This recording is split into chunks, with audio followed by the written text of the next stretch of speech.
আগে তোমাকে কি ভালোবাসতাম, এখন তো তোমাকে আমি অনেক বেশি ভালোবাসি। আর তুমি যা হ্যান্ডসাম তো দেখতে, তোমাকে যে আমি কি বলবো। আর আমার তো তোমাকে বিয়ে করারও ইচ্ছা আছে। আমি আর এখন তোমার থেকে দূরে দূরে থাকতে চাই না। আমি তোমাকে বিয়ে করে আমার ঘরের বউ বানাতে চাই। ও মাই গড, এটা কি বললো? আমার পুরো মনের কথা। বিয়ে করবে? সত্যি? মিথ্যা না তো? একটুখানি আমি দেখবো। হ্যাঁ, এটা তো সত্যি কথা। ও মাই গড, আমিও বলি হ্যাঁ, আমিও তোমাকে বিয়ে করতে চাই। হ্যাঁ, তুমি তো আমার মনের কথাই বলে ফেললে। চলো আমরা বিয়ে করে ফেলি। হ্যাঁ চলো আমরা পালিয়ে বিয়ে করে ফেলি।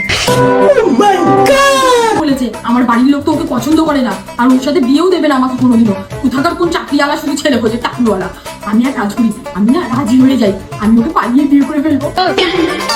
হ্যাঁ তুমি তো ঠিকই বলেছো, আমার বাবা মাও তো চায় না যে আমি তোমার সাথে বিয়ে করি। আমার বাবা মা শুধু চাকরিওয়ালা ছেলে খুঁজে। চলো আমরা আজকেই পালিয়ে বিয়ে করবো, ঠিক আছে? আচ্ছা ঠিক আছে।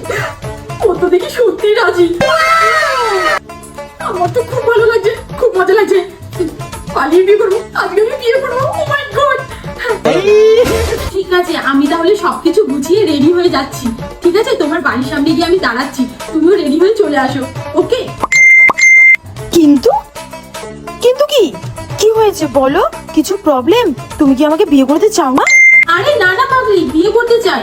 আমার না হঠাৎ করে ব্যাংকের বইটা ব্লক হয়ে গেছে। আজকে আমি এত টাকা লেনদেন করেছি তার জন্য। এবার কি হবে? আরে কোনো ব্যাপার না, আমার কাছে তো টাকা আছে। আরে কোনো ব্যাপার না, তুমি এইসবের টেনশন করছো কেন? আমার কাছে তো টাকা আছে। যখন তোমার অ্যাকাউন্ট ঠিক হয়ে যাবে তখন তুমি তোমার অ্যাকাউন্ট থেকে টাকা তুলে নিও। ততক্ষণ আমার অ্যাকাউন্ট থেকে টাকা তুলে কাজ চালাবো, ঠিক আছে? আচ্ছা ঠিক আছে, এটা আমার বন্ধুর ফোন পে নাম্বার।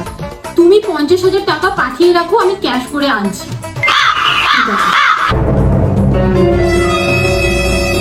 দেখো তোমার বন্ধুর ফোন পে নাম্বারে আমি 50,000 টাকা পাঠিয়ে দিয়েছি। তুমি একটু আমাকে স্ক্রিনশটটা পাঠিয়ে দিও।